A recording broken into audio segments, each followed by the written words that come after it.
Roseland here with Board Game Geek TV at Spiel 2014. I'm sitting here with Mike Pambos and Saad Chowdhury from Legend Express, and they're here to talk about Age of Soccer. Well, thanks for having us on. We love all the work that you guys do at Board Game Geek. Thank you so much. So let's talk about Age of Soccer. Yeah. So Age of Soccer is a fast-paced, family, but fun action game where it's a card battling game with a very light soccer theme. It's not just soccer though, it's got something a little bit different to your normal simulation game in that the ancient gods have come back. And the way they influence mankind now is not through gladiatorial battles, but through soccer matches. So you have the ancient teams such as the Spartans, the Zulus, the Aztecs, the Vikings, and they come back now. It's a cool team, you really and they come back and you play the role of the manager, and the idea of the game is you build up your team as the game progresses and build up your action cards in your hand. And then you attack your opponent with various action cards such as shoot cards, save cards, offside cards. And it's really a quite easy game to pick up. It takes about maybe 2 or 3 minutes to understand what each of the cards do. But once you get there, really fun. A lot of sort of player engagement. Works perfectly in families, and also for maybe people who are new into the hobby, wanting something as a bit of a sort of a refresher game. So if you're playing your 3-hour epic, worker placement game. This is a nice little thing to get into afterwards, just to kind of... Really quick, takes about 30 to 45 minutes, and plays from 3 to 6 players. 3 to 6? Yeah, and from ages 8 and above. So it's really accessible for everyone, and a really fun game as well. Sounds great. Yeah. What's the general mechanic? So the general mechanic is you have, each player has their own team board, and this is the Spartan team right here. And on it you have your basic players. And these are sort of ghosted out. You have a goalkeeper, defender, midfielder, and attacker. At the beginning of the game, everyone starts with 4 attack and 4 defense points. In order to battle someone in a match, your attack has to be greater than their defense. Okay. The way you modify this, as the game progresses, you can buy new player cards, which are our black cards.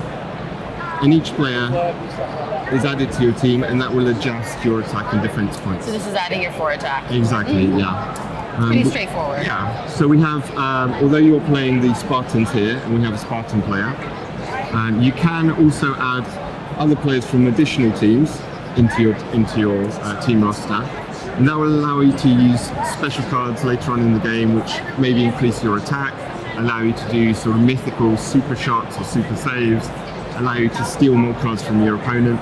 And it's got that strategic element of, do I try and maximize my attack points, or do I have a more varied team to allow me to use more action cards? Exactly, yeah. So the player is always sort of balancing those two sort of strategic elements. But it's not over the top, so even young children can understand, okay, I have a goalkeeper, I put him in my goalkeeper slot, and that allows me to adjust my attack and defense. So that's the main sort of player side of things. Yeah. So let me explain the action card part. So once you've done your team boards, you start getting into the actual matches. So if your attack is greater than or equal to somebody's defense, you go into the matches. And the matches are played out with basic shoot and save cards. So it's a simple take that mechanic. You play a shoot, we play a save, and then so on and so forth until you have more shoots or somebody has more saves. If you win the match, you win one of these tokens from another team. So the aim of the game essentially is to win 1 token from each player in the game. Okay, so you have to win once against anyone. And the reason we did that as well is to make sure that, look, in any gaming group, in all the testing, no matter how much you balance it, there's always one person who always gets bullied or picked up on.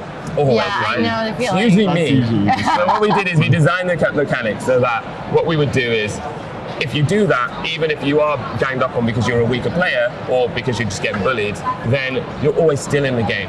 And that for us was crucial, because if this kind of game has a knockout mechanic, then people aren't going to be willing to want to play it. And we've seen people come from a losing position into a winning position because we have tried to make the balancing work like that. And equally for young children as well. Yeah, they don't want to be losing the entire time. Taking a while have to a figure chance out how to play, but then they can come back and win. Exactly. Yeah, and then to add the mastery into it, sometimes that is a decent tactic to do, because now you don't have to worry about accumulating save cards in your hand. So your hand is composed of these action cards, which is the white background cards, and then you will not just place shoot and save cards. There's also, as Mike said, a flavor that we've added. So if your composition of your team, works, then you can play a super shot.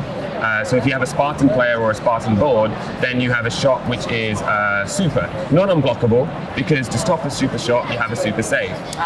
So there's also, again, if your team composition allows you to do that, then you can play the super save. And all the symbols are on here and easy to read. Easy to read. Iconography Fully is in simple. English and German, but once you realise what the icons do, Then really it's pretty, straightforward. yeah. Exactly, And yeah. lots of fancy art.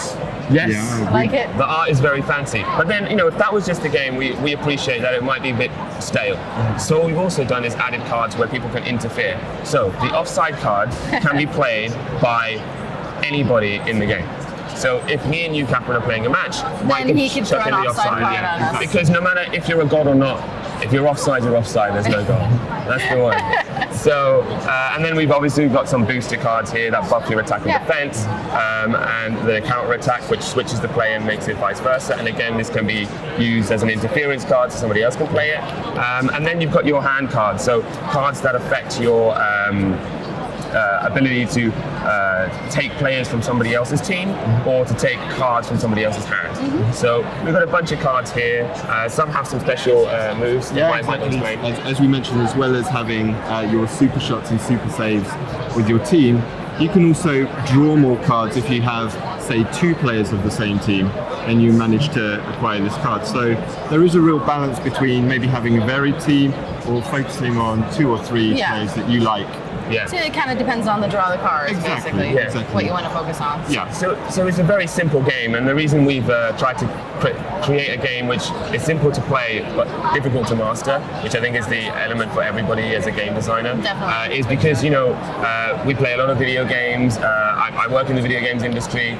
A lot of the game designers that I would interview would say, "Oh, I've never even played these board games or tabletop games," and that to me was like, "Well, how are you even in this industry?" Yeah. And never have too many gateway games, right? exactly, right? And this is exactly what we've tried to build. So, for instance, the first choice that you'll make in the game is you pick up 2 action cards, and or 1 player card. So we're giving player agency right at the beginning, straight off in the first choice, then moving you through phases. So we've given you choices that can affect your turn in the first instance, or choices that will give you a longer or mid-turn strategy as well. So it just leads you into the more deeper Euro games, and we're finding a lot of success with that. Fantastic. Because, people say to us as well, soccer, I don't like soccer games, but really we urge you to try and play it because... And I love the fantasy element too, it kind of makes it a little more... We're trying to creep it in there, right? Yeah, exactly. And because, shoots and saves, everybody knows what those are, Yeah. right? It's universal. And if we You're had not to try- going too much into the fancy No. soccer terminology. Well, I because like that. if we had to explain mages and rogues to people, that's another hurdle for those guys, right? So it's just got enough of fluff on, but from both sides, Yeah. just to We hope. pique people's interest. That's what we hope to do, Catherine. Thanks Yeah. so much. That Thank sounds you. like a lot of fun. A you quick, very much. easy, accessible little gateway game. Yes. Exactly. Yeah. Age of Soccer. Thanks very much.